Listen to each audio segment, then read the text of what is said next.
अस्सलाम वालेकुम। आप देख रहे हैं खरा सच। मेरा नाम मुबशर लुकमान है और आज फिर इमरान खान ने धुआंधार तकरीर की पेशावर में।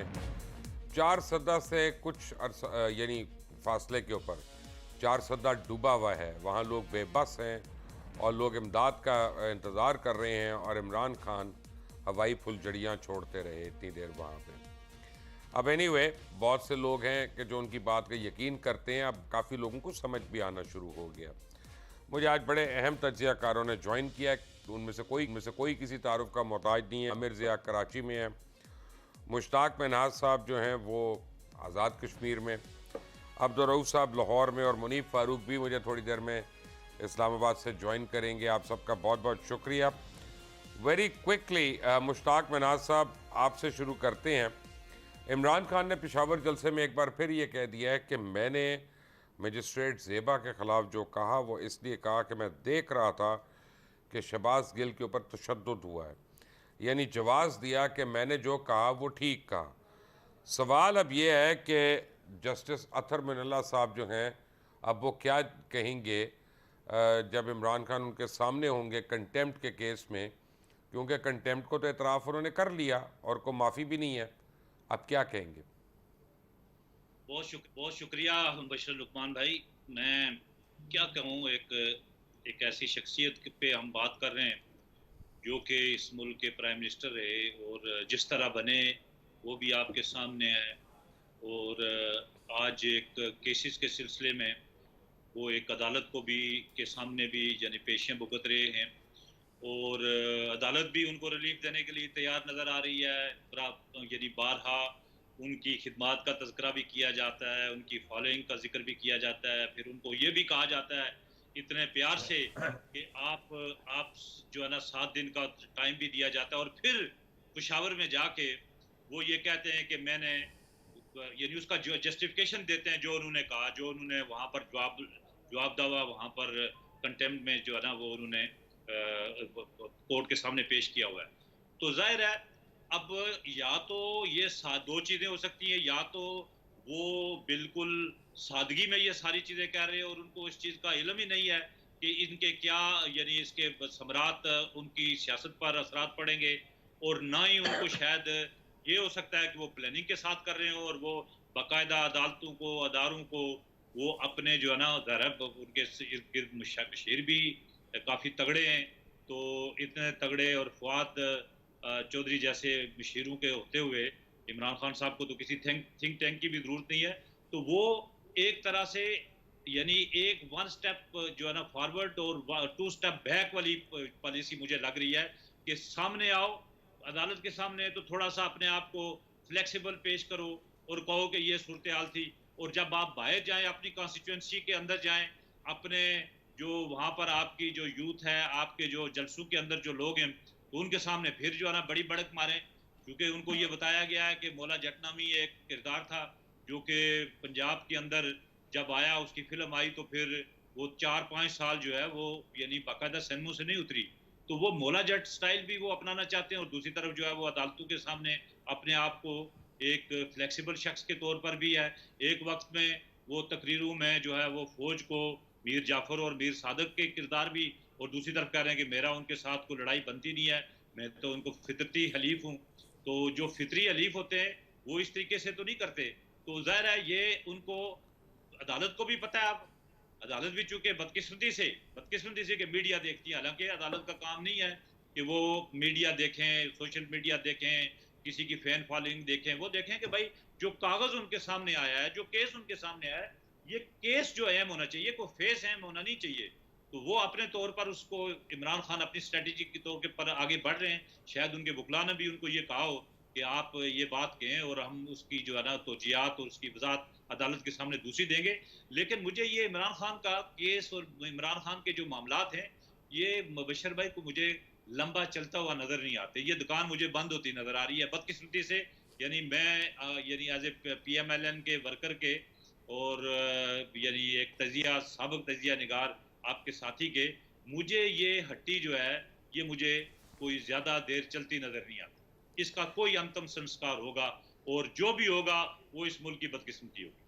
अब मुनीब फ़ारूक ने हमें ज्वाइन किया है। मुनीब क्योंकि बड़े पहुँचे हुए सहाफ़ी हैं, तज्ज़ियाकार भी हैं और के सबसे ज़्यादा मुतहर्रिक और इम्पोर्टेंट न्यूज़ ग्रुप के साथ काम करते हैं, उनके साथ मुंसलिक है। तो मुनीब, आप हमें बताएं कि जो इमरान खान ने स्टेटमेंट दी है पेशावर में कि मजिस्ट्रेट ज़ेबा के ख़िलाफ़ जो कुछ मैंने कहा वो इसलिए कि मैं देख रहा था कि शहबाज गिल के ऊपर तशद्दुद हुआ, यानी उन्होंने अपनी बात से इनराफ नहीं किया। और अगर ये डिफेंस है तो अदालत का क्या रवैया होगा उनके साथ? बहुत शुक्रिया मुबशर साहब, you are always very kind. देखिए सर, गुजारिश ये है कि इमरान खान साहब को एक बड़े लिबरल से कोर्ट का सामना है जनाब अतर मिनल्ला साहब की सरबराही में। उन्होंने उस दिन बड़ी गुंजाइश की इमरान खान साहब को, वो कि उस जवाब के अंदर लिखा हुआ था कि हमारा ये प्रिलिमिनरी जवाब है और हम इसको बाकायदा डिटेल में रिकॉर्ड देखने के बाद दोबारा जवाब देंगे। हम अदालत को वो जवाब देंगे, लेकिन अगर उनका मौक़िफ़ वही है और वो जस्टिफाई करने की कोशिश करते हैं तो उस जस्टिफिकेशन के बाद भी अगर वो अनकंडीशनल अपॉलजी, जो कि मुझे नजर नहीं आई, आज भी नजर नहीं आई कि इमरान खान साहब देना चाहते हैं, तो फिर अदालत को ये सोचना होगा कि वो कैसे चलेगी। अगर तो अदालत ने मैग्नानिमिटी शो करके सिर्फ उनके कॉन्डक्ट को देखे कि वो बैठे इस तरह हैं, या उन्होंने कहा कि अगर सख्त बात कर दी तो इसलिए क्योंकि मैं परेशान था और ये और वो, तो अदालत ने फिर भी उन्हें माफ कर दिया तो ठीक है, अदालत एक नई नजीर को पैदा करेगी या नया प्रेसिडेंट बन जाएगा।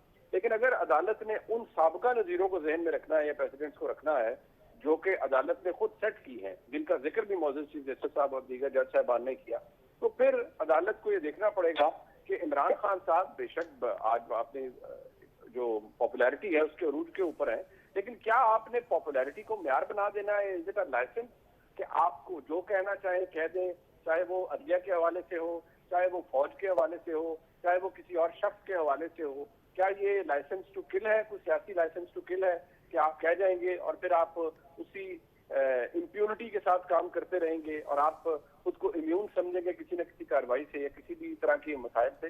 लिहाजा ये मामला फिर अब मौजूद अदालत को देखना पड़ेगा। कम अज कम मुझे कोई इतनी बहुत ज्यादा उम्मीदें नजर नहीं आती, बाकी फैसला तो आप बखूबी जानते हैं कि अदालत ने ही करना है। मुनीब, मुश्ताक मनाज साहब ने अभी जो कहा कि उनको इसका एंड अच्छा नहीं लगता, क्या आप एग्री करते हैं? आपको एंड नजर आ रहा है? देखिए, गुजारिश ये है सर कि अगर तो इमरान खान साहब के हवाले से वो एम्बिशन जिसकी मैं हमेशा जिक्र करता हूँ, वो एम्बिशन मौजूद है रियासत पाकिस्तान के पास, जो कि मियां नवाज शरीफ को और दीगर लोगों को कट टू साइज करने के लिए था, किसी को पार्लिमानी सियासत के लिए नाअहल किया, किसी की सियासत खत्म कर दी, किसी के लिए क्या किया, अगर तो वो एम्बिशन है तो फिर तो, और अगर अदालतों ने भी वही पैमाना अपनाना है जो उन्होंने बाकियों के लिए अपनाया, तो इमरान खान साहब के साथ भी ऐसा ही कुछ हो सकता है। लेकिन अगर लाडला स्टेटस बरकरार है और वो एम्बिशन मौजूद नहीं है और अब इमरान खान साहब को किसी और म्यार पर परखा जाएगा, तो फिर बसद एहतराम मैं नहीं समझता कि इमरान खान साहब का कोई कुछ बिगाड़ेगा या कोई कुछ बिगाड़ सकता है। जो बाकी लोगों के साथ हो गया, अगर तो वो उसी म्यार पर चले तो फिर तो मैं जरूर कहूंगा कि इमरान खान साहब को भी बहुत से मसाइल का सामना हो सकता है। लेकिन अगर इमरान खान साहब को इसी तरह की खुली छुट्टी मिलनी है जो कि आज उन्हें मिली हुई है, तो हम क्या कह सकते हैं। Muneeb Farooq, thank you very much for being with us. Aamir Zia, दोनों सवाल आपसे, आपने सुन लिए दो लोगों की बातें। अच्छा मुबशिर साहब, मुझे एक तो ये समझ में नहीं आ रहा कि क्या इस मुल्क का जो बुनियादी तजाद है, प्रिंसिपल कंट्रडिक्शन, वो इमरान खान है? कि हम देखते हैं कि तमाम सियासी कुव्वतें, यानी कि जो पॉलिटिकल इस्टेब्लिशमेंट है, जो मीडिया इस्टेब्लिशमेंट है और तमाम ताकतवर अनासर जो हैं वो इमरान खान साहब के पीछे पड़े हुए हैं और समझते हैं कि अगर इमरान खान सियासी मंजरनामे से हट जाएंगे तो इस मुल्क में दूध और शहद की नहरें बहने लगेंगी। तो मेरे ख्याल में ऐसा नहीं है। और इस वक्त जो है एक कहते हैं बहुत ज़्यादा तवज्जो देकर जो असल इशूज़ हैं उसके ऊपर लोगों की तवज्जो जो है हटाने की कोशिश हो रही है। असल इशू ये है कि हमारी कौमी असम्बली नामुकम्मल है और हमारा असल इशू ये है कि पाकिस्तान के रियासती इदारों के ऊपर सवालिया निशान है, वो पार्लियामेंट हो, वो इलेक्शन कमीशन हो, और ख़ुद हुकूमत वक्त जो है वो आला अदलिया के खिलाफ प्रोपेगेंडा कर रही है। तो उसके नतीजे में आप देखें कि सूरत हाल कहाँ जा रही है। रियासत जो है वो अपने बुनियादी तज़ादात को हल करने में नाकाम है और उसका मलबा अगर आप समझते हैं कि शख्सियत को निशाना बनाकर जो है कोई इसका हल निकल आएगा, तो ऐसा मुमकिन नहीं है। अच्छा, दूसरी बात ये कि ये जो बात हो रही है कि जी उन्होंने कहते हैं ना कि इमरान खान पे कभी दहशतगर्दी का हम समझते हैं इल्ज़ाम है कि जो बहुत ही मज़ाक़ा खेज़ है, और अगर किसी को दहशतगर्दी की तारीफ पता है तो उसे पता है कि फिर दहशतगर्दी का केस जो है इंतहाई कमज़ोर पैरों पे, क्या मतलब है, क्रचेस पे भी नहीं है, बैसाखियों पे भी नहीं है, कोई केस नहीं है वो। उसी तरह ये जो बात की जा रही है तौहीन अदालत की, मेरे ख्याल में, और उसका मुआवजा फिर करते हैं निहाल हाशमी के केस से या तलाल चौधरी के केस से, कोई मुआवजा बनता नहीं है। इमरान खान ने कोई जाके धमकी इस तरह की नहीं दी है कि मैं डंडा लेके जाऊंगा और मैं खुदा ना खास्ता कोई मतलब है लोगों को पीटूंगा या फना करूंगा, ऐसी कोई बात नहीं की। उन्होंने कहा कि आई सी यू इन द कोर्ट। लुब्बे लुबाब उस पैगाम का ये है, अगर कहीं किसी को ज्यादती होती है वो जाता है ना हायर कोर्ट के अंदर, अगर हायर कोर्ट में इंसाफ नहीं मिलता वो सुपीरियर कोर्ट में जाता है ना। तो उस हिसाब से मतलब इमरान खान ने ऐसी कोई मेरे ख्याल में बात भी नहीं कह दी कि जिसका बतंगड़ बनाया जा रहा है। तो मैं समझता हूँ कि पाकिस्तान के अगर सबसे मकबूल सियासतदान को अगर दीवार से जिस तरह लगाने की कोशिश हो रही है और इस बात की कोशिश हो रही है कि जनाब उनको डिस्क्वालीफाई करा दिया जाए, तो मेरे ख्याल में वो रियासत के साथ एक और जुल्म होगा। क्योंकि जिन लोगों के हवाले पाकिस्तान कर दिया गया है, तो उससे जो लोग आप कह रहे हैं ना कि एंड क्या होगा, तो एंड तो फिर बहुत ही अजीब गरीब होगा, ना समझ में आने वाला होगा कि जिन लोगों के हाथ में है उनका हमने माजी भी देखा हुआ है, हमने देखा हुआ है कि उनका अमल क्या था, उनकी गुफ्तार क्या थी, उनका किरदार क्या था, हम सबके सामने है। और ये जो बात हो रही है कि जी इमरान खान ने मतलब है कोई फौज के खिलाफ महाज बना लिया, या ये भी जुमला कहा गया कि जी फितरी इत्तेहादी नहीं है या फितरी इत्तेहादी थे। बात ये है कि एक ज़माने में Imran Khan was the most aligned politician, रियासत पाकिस्तान के जितने इदारे थे उनके साथ था। किसी भी वजह से ब्रेकअप हुआ, लेकिन अपने एसेंस के अंदर अभी मैं समझता हूँ कि पीटीआई की जो फॉलोइंग है वो वही फॉलोइंग है कि जो बड़ी पुरजोश हामी होती है पाकिस्तान की आर्मी की।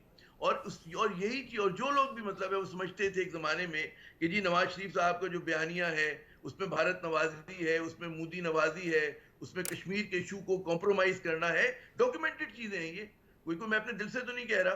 अब्दुल बासित साहब की किताब पढ़ लें, हॉस्टिलिटी पढ़ लें, आपको पता चल जाएगा कि जी जिस शख्स ने वाकई फौज में दरार डालने की कोशिश की वो तो शरीफ खानदान था, नवाज शरीफ साहब थे।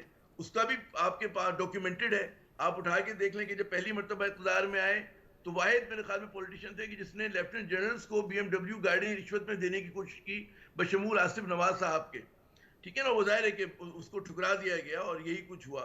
फिर हमने देखा दूसरे दौर हुकूमत में क्या किया इन्होंने, और फिर उन्होंने मुशर्रफ साहब का तैयार अगवा केस कोई हवा में तो नहीं था, वाकई था। और उसमें यह भी था कि उन्होंने जूनियर मोस्ट एक इंजीनियरिंग कोर के आदमी को कहा था कि आप आके जो है फौज के सरबराह बन जाएं, जिसकी वजह से रद्द-ए-अमल आया।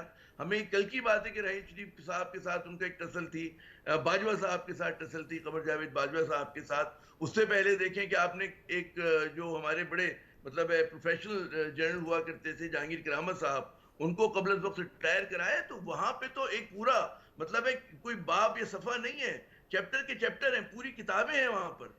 तो मैं समझता हूं कि अभी पाकिस्तान की सियासत में जिस चीज की जरूरत है कि उसकी आंच को कम किया जाए, हिद्दत को कम किया जाए, राइट, और उसमें तमाम सियासी प्लेयर्स को आप इजाजत दें। बड़ी ही आपने आप हैं तो सुखनवर ना आमिर ज़िया, ये तो मानना पड़ेगा ना कि आप एक सुखनवर हैं। आपकी शागिर्दी है नहीं अपना बहरहाल, लेकिन एक कमाल हुनर है आप में। इमरान खान की तरह आपने 11 मिनट गुफ्तगू फरमाई और मेरे सवाल का जवाब नहीं दिया, और आपने हर बात इधर उधर की है, लेकिन आपने मेरे 2 सवाल थे उन दोनों से हटकर, और मैंने आपको रोका नहीं।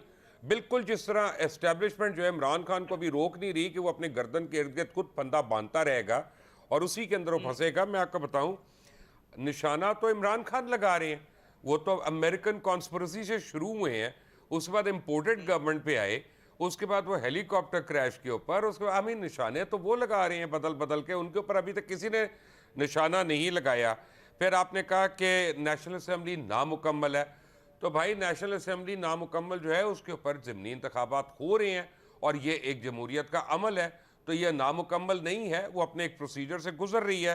फिर आपने कहा कि हुकूमत और आला अदलिया जो है इनकी आपस में नहीं बन रही, बड़ी अच्छी है, जुमला बड़ा अच्छा है, लेकिन मुझे अभी तक समझ नहीं आया कि हुकूमत ने ऐसा कौन सा किया है जिससे लगे कि आला अदलिया के वो खिलाफ हैं, या आला अदलिया ने ऐसी क्या बात की कि वो हुकूमत के खिलाफ है। फिर आपने कहा कि जी धमकी, मैं अब सर बात कर रहा हूं, अब आपने 11 मिनट सुननी है मेरी बात, आपने 11 मिनट अब मेरी बात सुननी है, मैंने आपकी सुनी है, तमाम शुरका ने सुनी।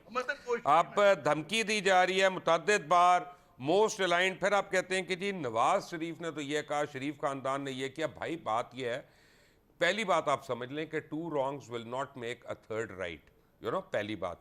दूसरी बात है कि अगर मैं इमरान खान के ऊपर क्वेश्चन कर रहा हूं तो मैं आसिफ जरदारी, नवाज शरीफ, मौलाना बाशानी या मुजीबुर रहमान को, मैं उनको नहीं प्रोपोगेट कर रहा, मैं उनको नहीं अपना प्रमोट कर रहा, मैं सिर्फ इमरान खान के ऊपर एक बात कर रहा हूँ।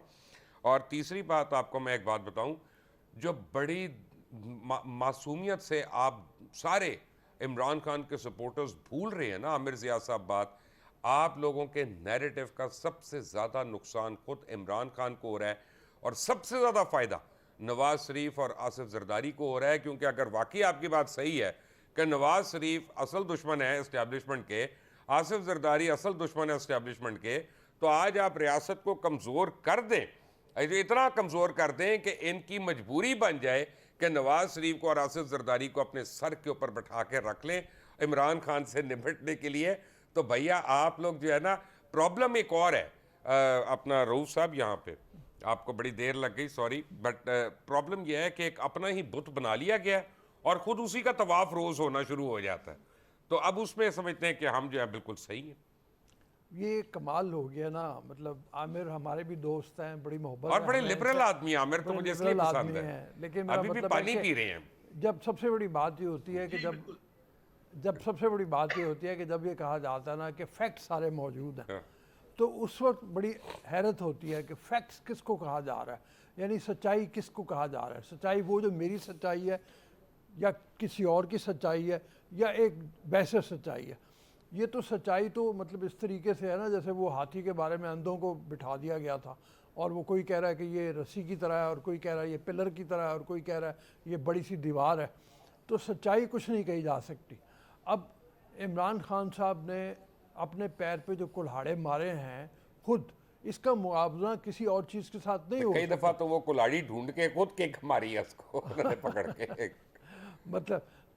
मतलब ये है कि जो स्टेटमेंट इमरान खान साहब ने फ़ौज के बारे में दी है, नवाज शरीफ ने इख्तलाफात लाख उसके रहे हों लेकिन कभी इस तरह की स्टेटमेंट नहीं, मैं मियाँ साहब को नहीं जस्टिफाई करूंगा, वो उनकी पार्टी का काम है।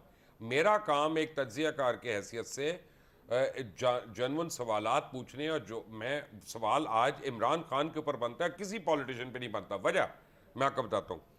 पंजाब में हुकूमत उनकी है, KPK में हुकूमत उनकी है, गिलगित बल्तिस्तान में हुकूमत उनकी है, आज़ाद कश्मीर में हुकूमत उनकी है, और पाकिस्तान की सबसे बड़ी फ़ाल अपोजिशन भी उनकी है। मैं सवाल किसे करूँ? और हाँ, ये भी एक मतलब मसला है।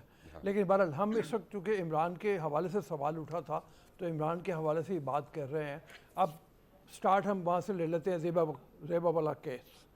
ज़ेबा वाले केस में जैसे आपने सवाल उठाया और वो बात हुई कि इमरान खान साहब ने स्टेटमेंट दी, उसके बाद अदालत में पहुँचे, अदालत में जाके उन्होंने कह दिया कि जी मैं अपने अल्फाज वापस लेता हूँ अगर गलत मैंने कहा है तो। ये जलसे में वापस कैसे हो जाते हैं? वो वापस पता नहीं किस तरह से। आप तो अपने आप को अनकंडीशनल अपॉलॉजी करके at the mercy of the court छोड़ते हैं, ये तरीका है माफ़ी मांगने का।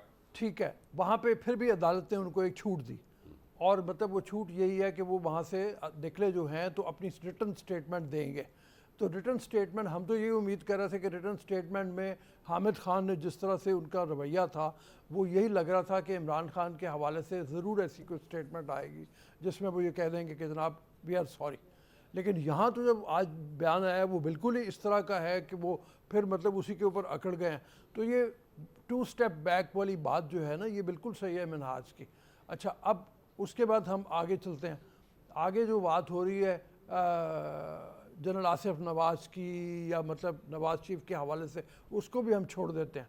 मसला ये है कि पाकिस्तान के इदारे जितने भी हैं वो मोतबर इदारे हैं, चाहे वो अदलिया हो, चाहे वो फौज हो, हर मुल्क के जिस तरह से होते हैं। उन इदारों को नामोतबर कौन कर रहा है, ये है असल सवाल। और इमरान खान की मुसलसल कोशिश यही है कि ये नामोतबर इदारे बन जाए, चाहे वो अदलिया हो उसके बारे में कंट्रोवर्सी क्रिएट करके, चाहे वो फौज हो उसके बारे में कंट्रोवर्सी क्रिएट करके।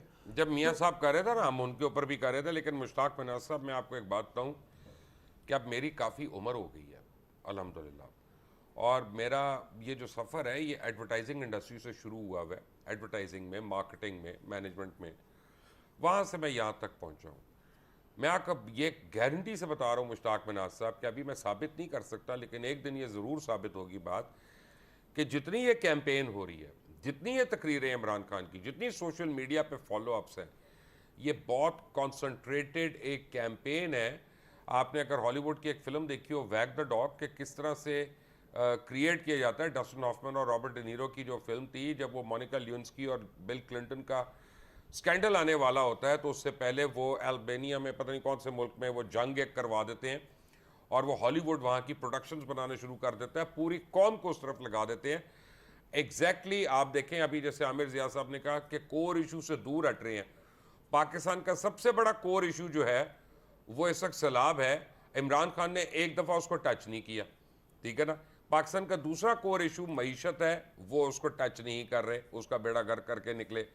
पाकिस्तान का तीसरा कोर इशू दिफा है और वो उसको मजीद हमले करी जा रहे हैं।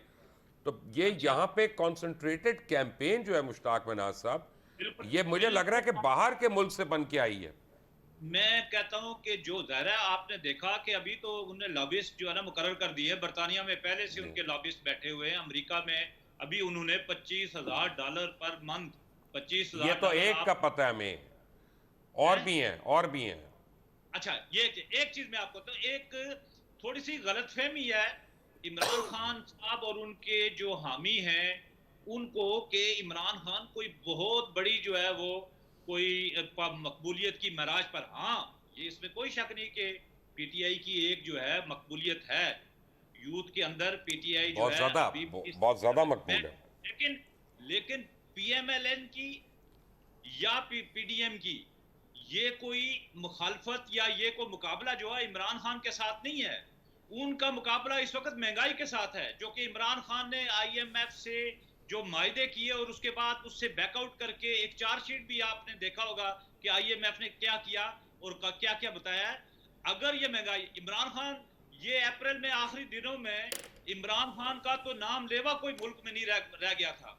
तो ये जो मकबूलियत जिसका ये दावा किया जा रहा है, और कल भी हमने जो है ना, मैंने अपने फेसबुक के ऊपर बंदे लगाए हैं कि ये जी जलसे बड़े बड़े होते हैं, इससे कोई पता लगता है, कतन कोई नहीं है। ये जो बाई इलेक्शन पंजाब के रिजल्ट हैं, इसके भी आप नताइज देख लें, उससे भी कोई ये नहीं है कि कोई बहुत ही को क्लीन स्वीप। वैसे अब मुश्ताक साहब, कभी आपने सोचा है कि जिस आदमी का मेरिट का जो अल्टीमेट मेयार है वो उस्मान बुज़दार और महमूद खान है, और वो बताएगा आर्मी चीफ मेरिट पे कैसे लगाना है? ये आपने ज्यादती किया है।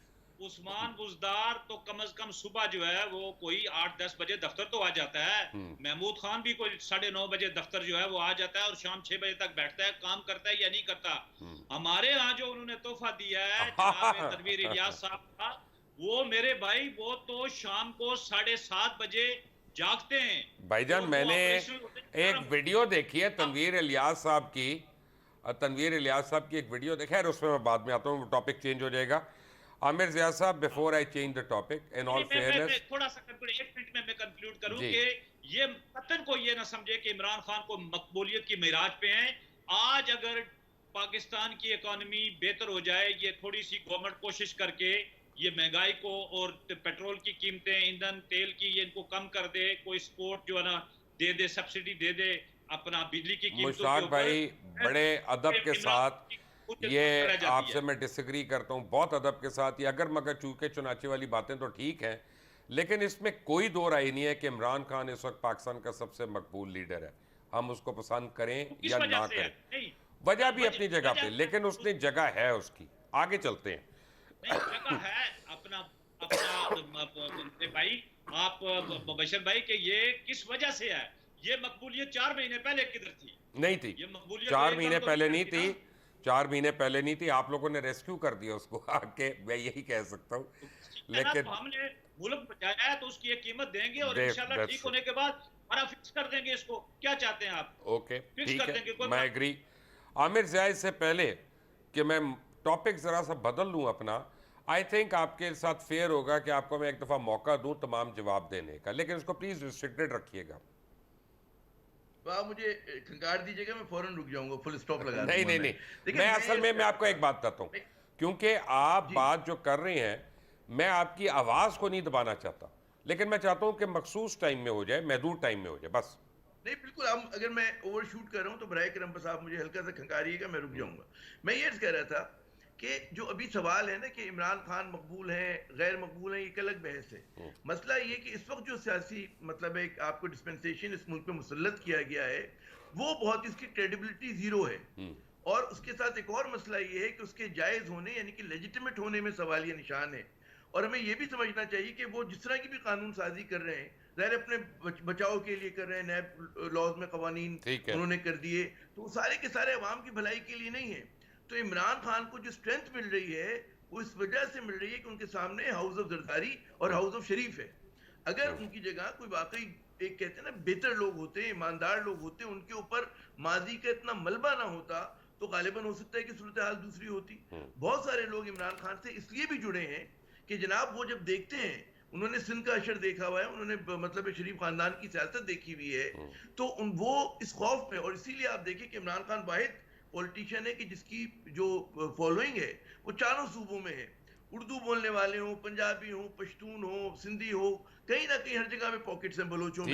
लेकिन उसके अलावा और कोई सियासतदान, कोई पॉलिटिकल पार्टी ऐसी ठीक है। असल में आमिर साहब प्रॉब्लम ये है कि जो आपने पहली बात की ना, क्रेडिबिलिटी जीरो, मैं तो बिल्कुल एग्री करता हूँ। मैंने तो आपसे पहले मुश्ताक साहब को कहा था कि आप लोगों ने लगता है कि उसको रेस्क्यू कर दिया आके, बेसिकली आपसे मैं ये मानता हूँ।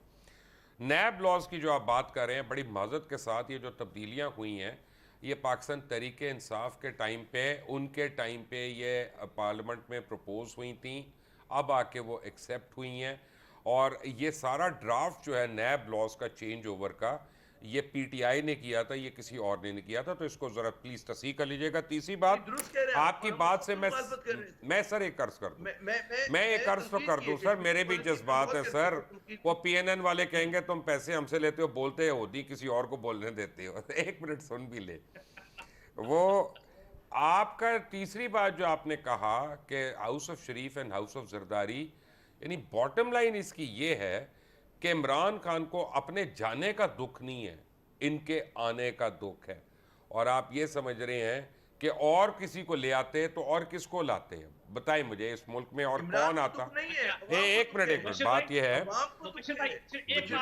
जी मुश्ताक साहब, इमरान खान के दाएं बाएं देखें तो सारे लोग हाउस ऑफ शरीफ और हाउस ऑफ जरदारी के, जी हाँ बिल्कुल बिल्कुल, और मुतादिद बात देख ले, कोई एक बंदा तलाश कर ले मुराद सईद के अलावा, बाकी हाउस ऑफ मुशर्रफ के हैं, हाउस ऑफ मुशर्रफ के बड़े हैं, हाउस ऑफ मुशर्रफ के तो बहुत ज़्यादा बड़ी तादाद। लेकिन मेरे मेहमान मेरे साथ ही आते हैं एक डिबेट के बाद, और बात में जो सवाल अभी कि इमरान खान और अल्ताफ हुसैन एक ही बात कर रहे हैं, दोनों के साथ सलूक क्यों मुख्तलिफ हो रहा है, तमाम मेहमानों से पूछूंगा ब्रेक के बाद। Take a break.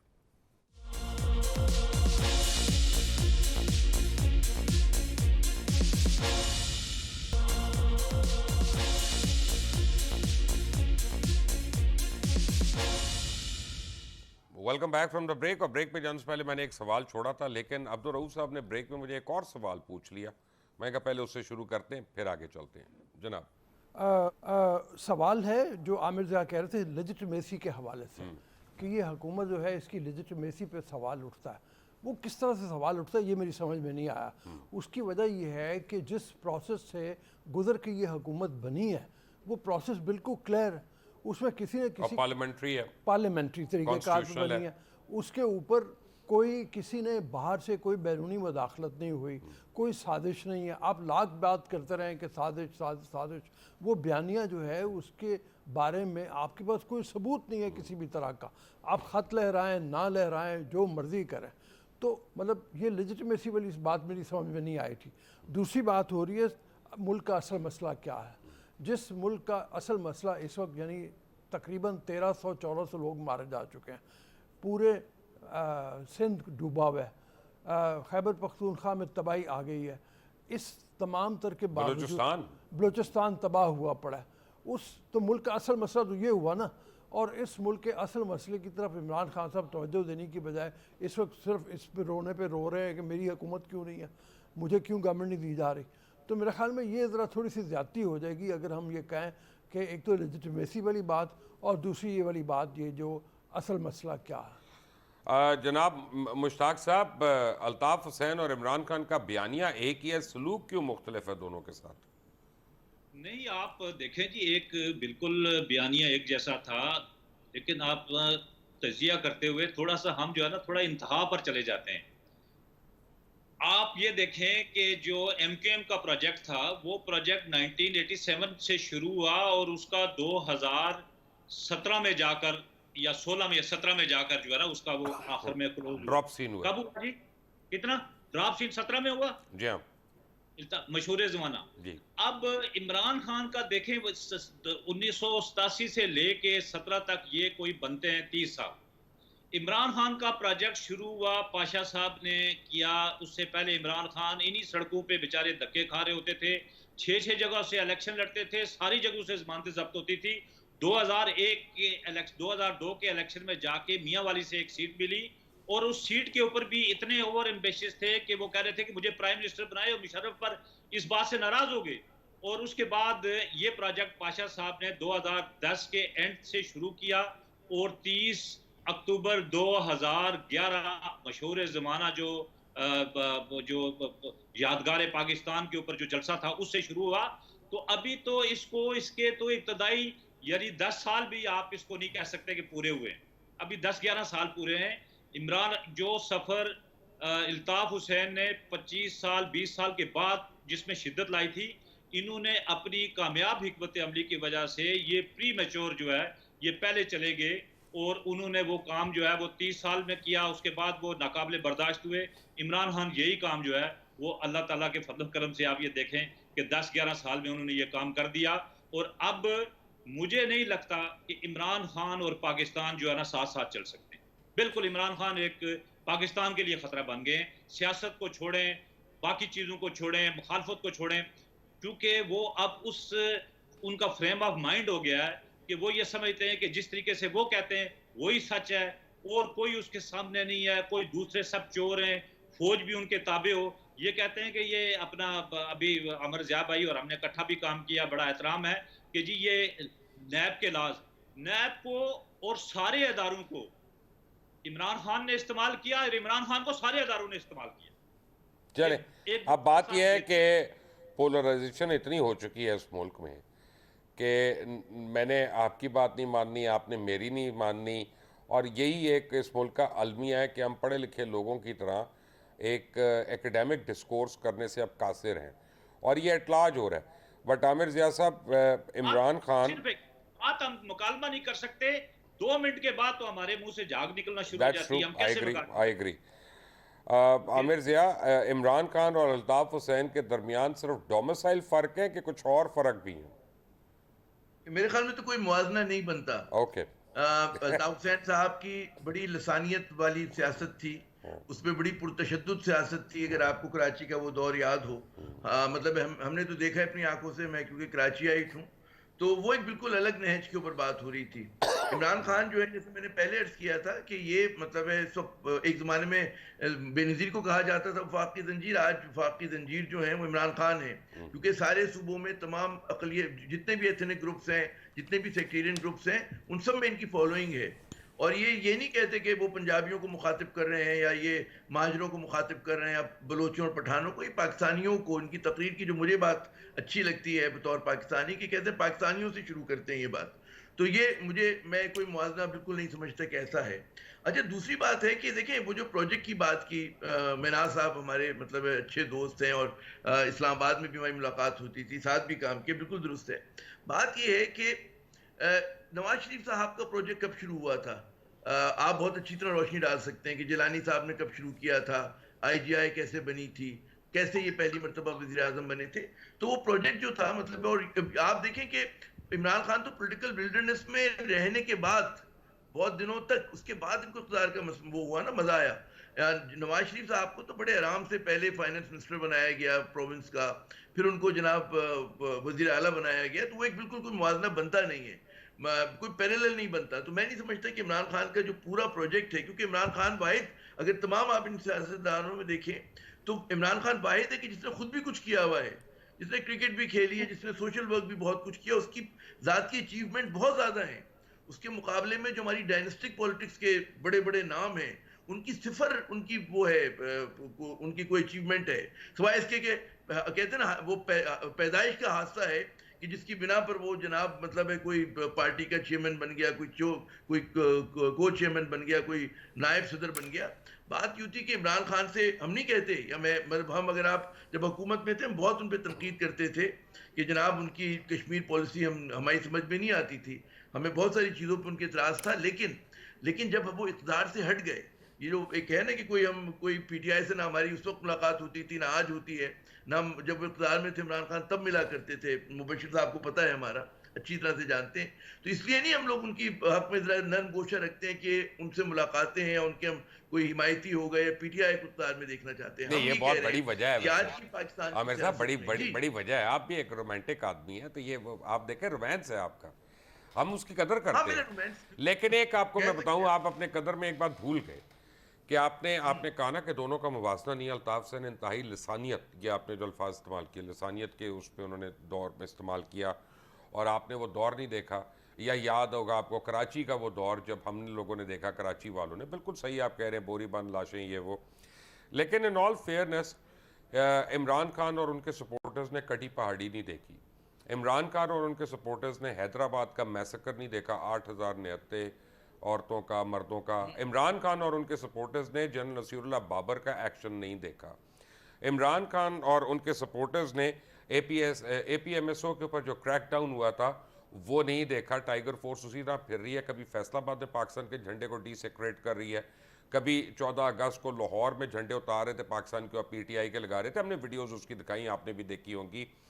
ये काम GM सैयद ने किया था, और आपको याद है कि आपने, मैंने, हम सब ने मिलकर GM सैयद को कितना रगेदा था। तो please let's be fair in our support and let's be fair in our critic as well.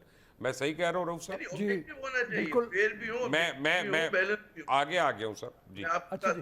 बिल्कुल अच्छा, इत्तेफाक उसमें करता सबसे हूं। बड़ी बात यह है कि आमिर ने कहा कि अबे जैसे- आमिर अकेला है बेचारा, उसका ये कसूर है कि हम तीन साथ जुड़ गए यार, ये नहीं, तो मैं ना वैसे करे। एक तीनों बात- कि से आमिर ने clear है कहा, मेरे, मैं ऐसे- और आज ऊपर से वो बेचारा हमारा एहतराम भी कर रहा है। आमिर से ये भी माजरत के उसका साथ, प्रॉब्लम है। आमिर से माजरत के साथ मुकाबले तो दिल नातवा ने खूब किया। सवाल हाँ। सवाल इसके यहाँ नंबर पे हो गए। सवाल नहीं, यहाँ हम आपकी कदर करते हैं और आपकी रिस्पेक्ट करते हैं, और आपका राइट है बोलना। Thank you sir. आमिर से माजरत के साथ बात यह है कि क्या इमरान को इस मुल्क की जंजीर कहा जा सकता है या नहीं कहा जा सकता, ये एक सवाल और है। जैसे लास्ट तो कह सकते हैं, मैं कैसे लास्ट तो कह सकते हैं काटने वाला। जंजीर को काटने वाला, वो जो जिस बुनियाद के ऊपर मेरे ख्याल में आपने मुआजना किया, और वो कह रहे हैं कि अल्ताफ़ हुसैन और इमरान खान का, वो पोलराइजेशन के हवाले से है Yeah. कि दोनों ने इस मुल्क में ऐसी इंतहा दर्जे की पोलराइजेशन पैदा कर दी है। आपने एक पूरी नस्ल को ख़राब करके रख दिया, नस्ल को उजाड़ दिया, बल्कि कि जो खैर अब इमरान ये खान भी के- ये भी आपकी बात सही नहीं है। उसकी वजह है कि अगर आप उस साइड पे, तो वो कहेंगे हमने तो नस्ल को अवेयरनेस दी है, हमने तो उनको आज़ादी का मतलब बताया। तो देखिए बात ये है, वो पोलराइजेशन जो है ना, वो डिवीजन कर रही है। अब मैं और आप क्योंकि एग्री करते हैं अपने मौक़िफ़ पे, इसलिए मैं आपको दूसरी साइड की बात भी बता रहा हूँ और टोक रहा हूँ बीच में, कि कोई और होता तो वो ये कहता आपको। नहीं, वो जो मर्जी कहता रहे, लेकिन हकीकत ये है कि उस पोलराइजेशन में एक पूरी नस्ल है जो इंतहाई, बिल्कुल अल्ताफ़ हुसैन के लोग जैसे नफ़रत का शिकार हो गए थे, और नफ़रत की बुनियाद के ऊपर काम रऊफ कर साहब, रहे अब थे। वो ज़माना भी नहीं रहा जिस तरह आप अपने वालदैन की इज़्ज़त करते थे, लेकिन आप अपने बच्चों के दोस्त हैं। वक्त बदलता है, तो आज जो पोलराइजेशन है वो भी वक्त बदलने का एक वो शाखसान है। वो शाखसाना इतना खौफनाक होगा, ये हमें नहीं अंदाज़ा ये था। नहीं है, ये नहीं था। सबसे बड़ी बात यही है कि शाखसाना इतना खौफनाक हो गया। और जो मैं जैसे कह रहा हूँ कि मुआवजा अल्ताफ़ हुसैन के साथ जब हो रहा है, वो बिल्कुल ठीक है, मतलब वो बोरीबंद लाशें नहीं हो रही, वो नहीं हो रहा कि मतलब जो ड्रिल मशीन से सुराग की हुई बॉडीज़ नहीं मिल रही, ये बात सही है। लेकिन मसला ये है कि जहनों में जो ड्रिल कर दी गई है, और उस ड्रिल ने जो खौफनाक नतायज पैदा किए हैं, ये आइंदा आज मैं आप राना डरता हूँ। सनाउल्लाह को फुल अथॉरिटी दे के छोड़ दें 1 घंटे के लिए, आधी मूवमेंट ख़त्म हो जाएगी। मैं आपको गारंटी कर रहा हूँ। ये MQM वाले नहीं है कि वो लड़ते। देखें, अल्ताफ़ हुसैन के लोगों ने उसके लिए जान दी है, वह हज़ारों लोगों ने उसके लिए मौत को कबूल किया है और दिल से किया। यानी इसमें कोई दो राय नहीं है कि अल्ताफ़ हुसैन ने जब रूल किया है तो उसने लोगों के दिलों पे रूल किया। अपने जो फॉलोअर्स हैं, हम लोगों ने उससे नफरत की, हेट किया, उसके सपोर्टर्स ने उसको मोहब्बत की। इमरान का वो वाला नहीं है, ये मार नहीं खाएंगे, ये सवाल पता नहीं अब ये वक्त सर नहीं आएगा तो फटेगा पता इनका। हाँ, ये सवाल वक्त आएगा तो पता चलेगा, लेकिन मैं सिर्फ उस बुनियाद के ऊपर यार कह रहा हूं- नून लीग का सपोर्टर नहीं मार खाएगा, मैं मुश्ताक साहब के सामने कह रहा हूँ, जियाला खा लेगा। पीपल्स पार्टी वाला भी देखिए, नहीं हमारा रहा, बिल्कुल है। वो भी मुश्किल है। हमारा सपोर्टर तो आपको पता है कि वो सुबह 10-11 बजे उठ के दोपहर को कोई वोट डाल के फिर 5 साल के लिए सो जाता है कि असी तो अपना काम कर देता है मियां साहब। तो नहीं, वो इसलिए दुकानदार है ना वाला- बेसिकली, उसने कारोबार भी करना है, रेडी भी लगानी है, रोजी भी कमानी है। वो उस तरह का पॉलिटिकल एक्टिविस्ट नहीं है, वर्कर है, एक्टिविस्ट नहीं है। नहीं, हमारा जो वोटर है या हमारा जो कॉन्स्टिट्यूएंसी है वो कफील है। ये जो पीटीआई के हैं ना, ये बेचारे बच्चे हैं जो माँ बाप से खर्चा लेते हैं, तो ये हर जगह पे पहुंच जाते हैं। मेरे ख्याल में मुश्ताक, ये जो बात है ना, शायद मैं थोड़ा सा इससे एग्री ना करूं। उसकी वजह यह है कि ये जो वक्त है, इसने ये बताया है कि पीटीआई का सपोर्टर अंदर से इतना ज़्यादा जहरीला हो गया हुआ है, और वो हमने अपने अपने घरों में भी जाना है, वहां पे भी है। वो इतना ज़्यादा जहरीला हो गया, और वो जहर उसने जो ज़िंदगी में अपनी बोली है, उसका नतीजा बड़ा खौफनाक है। वो अब यानी आप ये देखें ना, इंतहा उसकी ये हो गई कि वो इस बात से नहीं घबराता कि वो ट्रेंड्स चला रहा है ट्विटर के ऊपर, और उसमें मुल्क के मोतबर तरीन इदारों को वो निशाना बना रहा है, उससे नहीं घबरा रहा। और उसको भाई पहले कोई सूरत हाल थी, अब तो टीवी चैनल के चैनल हल्का बगोश इस्लाम हो गए हैं। ये मुझे आज एक बड़ी पुरानी किताब याद आ रही है। रहू भाई तो पढ़ाते रहे किताबें कॉलेजेस में, इनको याद होगा। आपको डेविड ओगिल्वी की किताब याद है, ओगिल्वी ऑन एडवर्टाइजिंग? अच्छा, उसमें उसने कहा एक जुमला, आमिर से ये आपके लिए है, आपके लिए अर्ज कर रहा हूं। पढ़ी है आपने? उसमें उसका एक जुमला है कि never think your consumer is a fool, your wife is your consumer.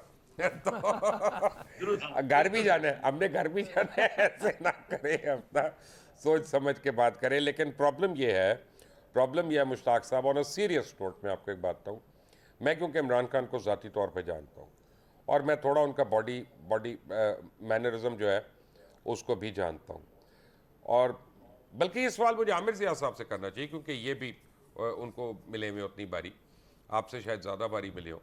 मुझे आजकल एक्चुअली इमरान खान परेशान नज़र आ रहे हैं, और मुझे नज़र आ रहा है कि वो किसी खिंचाव का शिकार हैं। आज भी जब मैं उनकी क्लिप्स देख रहा था पेशावर वाली, जो सोशल मीडिया पे गर्दिश कर रहे थे, तो मुझे लग रहा था कि जैसे अ मैन इन 2 माइंड्स और 3 माइंड्स, और ये खुशाइन बात नहीं है उनके लिए, बाय द वे आमिर साहब। देखिए, जो आप देखें ना, दबाव की कैफियत देखें कि पॉलिटिकल एस्टेब्लिशमेंट सामने खड़ी है, यार खुदा के लिए हाथ जोड़े हुए मेरे, दबाव तो डाल के रखा हुआ है उस आदमी ने, आप दबाओ उसको, है ना। तो दबाव तो बहुत ज्यादा है, लेकिन मेरे ख्याल के उस तमाम तर शदीद दबाव के बावजूद जो है, अगर उनसे मुलाकात अगर आप करके देखें, वो करें तो, और उनका जो मुझे बॉडी लैंग्वेज लगती है, लग रहा है कि बड़ा मतलब है वो अल्लाह तवक्कुल सुकून के साथ हैं। वो आपको उसके कहते हैं ना कि जेस्चर्स ऐसे नहीं लग रहे कि हाथ पैर काबू में नहीं है, या बहुत ज्यादा जो भी बात करें सोच समझ के करें। उन्हें पता है कितनी आंच बढ़ानी है और किस हद तक जाना है, और आप देखिए कैलकुलेटेड है। वो ये नहीं हो रहा कि उन्होंने पहले दिन से उन्होंने आज के बयानिए पर आ गए, वो ग्रेजुअली आए हैं, और कई जगह पे पीछे भी हटे। मुश्ताक साहब आप एग्री करते हैं? मुश्ताक साहब से पूछते हैं। मैं बिल्कुल एग्री नहीं करता, बिल्कुल बहुत माजरत एहतराम के साथ। इमरान खान अभी आप देखें कि उनके रोज बरोज, अगरचे वो तस्वीर लेके तो ये जरूर ये तासुर देते हैं कि वो बड़े पुरएतमाद हैं, बड़े पुरसकून हैं, लेकिन वो पुरसकून नहीं है। मैंने भी कोई तकरीबन लगभग कम व बेश को 350-400 मुलाकातें इमरान खान से अपनी ज़िंदगी में, यानी ये 20 सालों में गुज़श्ता मैंने की होंगी, क्योंकि इमरान खान उन दिनों शुरू में जब ये नहीं थे, ये 2011 से पहले तो इमरान खान तो सबको अवेलेबल थे ना, ये उसके बाद थोड़ा सा ये शशका। असल में मैं समझता हूँ कि एक शख्स के नातवा कंधे पर उसकी कैपेसिटी से ज़्यादा बोझ डाला गया, और फिर जब उससे वो बोझ हटाया गया तो उसको ये लगा कि जैसे कि उसको जो है ना सियासत से बेदखल किया जा रहा है। इस मुल्क में नैब से लेके हुसैन शेख सोहरावर्दी से लेके नवाज शरीफ तक, क्या किसी करप्शन की बुनियाद पर नवाज शरीफ को नायल किया गया? एक अकामा, वो भी अपने बेटे से तनख्वाह ना लेने और उसको शो ना करने में, एफपीआर के कागजात में। ये तो इस मुल्क में जो तो फिर अगर ये शो ना करने पे प्रॉब्लम है तो फॉरेन फंडिंग केस में तो आप foreign funding सैकड़ों केस डॉलर नहीं जो- बताए गए, अब क्या जो प्रॉब्लम है? बशर भाई, जो कम से कम 25 अकाउंट्स ऐसे हैं जो इन्होंने अभी भी छुपाए हुए हैं, अभी भी उन्हें इलेक्शन कमीशन के सामने, और वहां पर करोड़ों रुपए की ट्रांजैक्शन हुई है। पीटीआई बेसिकली एक फाइनेंशियल माफिया बन गया था, इसीलिए सब लोग मिल के उन्होंने इसको एक प्रोजेक्ट बनाया और प्रोजेक्ट फ्लॉप हो गया। अच्छा, मैं सिर्फ एक ऐड करना चाह रहा हूँ, वो ये है कि फिर आमिर से माजरत के साथ कि उन्होंने जैसे कहा कि हर चीज़ कैलकुलेटेड है, तो इसका मतलब ये है कि इमरान ने जो बयानिया बनाया फ़ौज के ख़िलाफ़ वो भी कैलकुलेटेड है, जैसे आपने शुरू में कहा था, और इमरान ने जो अदलिया के ख़िलाफ़ बयानिया बनाया वो भी कैलकुलेटेड है। इलेक्शन कमीशन, नेशनल असेंबली के खिलाफ, सेनेट के खिलाफ, तमाम लोगों के खिलाफ जो बनाया, पुलिस के खिलाफ, हर इदारे के खिलाफ, हर इदारे के खिलाफ उन्होंने बनाया। हाँ, तो मतलब ये तो फिर सारा कैलकुलेटेड है, तो फिर मतलब ज़ाहिर है सारे कैलकुलेटेड है, तो उससे मैं एग्री कर रहा हूँ फिर कि वो वाकई कैलकुलेटेड है, और नफ़रत जो पैदा की है वो भी कैलकुलेटेड है कि इस नफ़रत को इतना ज़रा बढ़ा दो कि फिर कोई आदमी पता नहीं किसी दूसरे को दोस्त ना कह सके, कोई आदमी दूसरे को मुहिब वतन ना कह सके, कोई आदमी दूसरे को हर आदमी एक दूसरे को गद्दार कहे, अपना गैर मुस्लिम कहे, गद्दार कहे, काफिर कहे, है ना। उसका फिर ऐसी स्टेट्स का नतीजा क्या निकलता है वो ज़मीर मतलब फरोश, यानी ये मीर सादिक, मीर जाफर, न्यूट्रल तो यानी कमाल ये है। नहीं आमिर भाई, मेरे पास एक ही मिनट रहा है, और अगर आपको मैं बोलने देता हूँ, आप बताएं। चले, आपकी बढ़ाई है ये, मैं सिर्फ एक ही एड्स करना चाह रहा था, जो टेक अवे है, और उसके इतराफ भी किया कि जो पढ़ा लिखा पाकिस्तान है, प्रोफेशनल पाकिस्तान है, अर्बन पाकिस्तान है, वो हमें सवाल करना चाहिए क्यों इमरान खान के साथ है। यार एक मिनट ठहरे, ये आपने स्वीपिंग स्टेटमेंट क्यों दे दी है? इस कमरे में बाकी लोग क्या अपना मैट्रिक फेल हैं या दरसी टेस्ट पर पढ़ के पढ़े हैं? सिर्फ आप अपना हैं अकेले? नहीं, मेरे तक आपने, आप अब्दुल रऊफ साहब से इनकी क्वालिफिकेशन पूछेंगे ना तो आप और मैं हम सारे शर्मिंदा हो जाएंगे। ये आपने एक स्वीपिंग स्टेटमेंट दिया, दोबारा से एक स्वीपिंग स्टेटमेंट दिया। लेकिन कोई समझदार आदमी इमरान खान के साथ सपोर्ट नहीं कर रहा। हाँ, अब मैंने एक और बात कहनी है, कि वो डंडे नहीं खा सकते, middle class, upper middle class है नहीं, अपना बात यह है, आमिर जियाद साहब अगेन गलत बात कर रहे हैं। उसकी वजह यह है कि कायदे आज़म के साथ मिडिल क्लास और लो मिडिल क्लास खड़े हुए थे, और उन्होंने जेलें भी भुगती थी, उन्होंने डंडे भी खाए थे, उन्होंने सोबतें भी बर्दाश्त की थी। So please do not miss coat. But anyway, Aamir ji आपका बहुत शुक्रिया, मुश्ताक मिनाज साहब, अब्दुल रऊफ साहब, मुनीब फारूक, आपका बहुत बहुत शुक्रिया। चलते चलते आपको एक बात कहूँगा, सियासत होती रहेगी, जलसे होते रहेंगे, लेकिन प्लीज़ सैलाब में मुतासरीन को मत भूलें, दिल खोल कर उनके लिए एहतियात दें। अंटिल द नेक्स्ट टाइम, अल्लाह हाफिज़।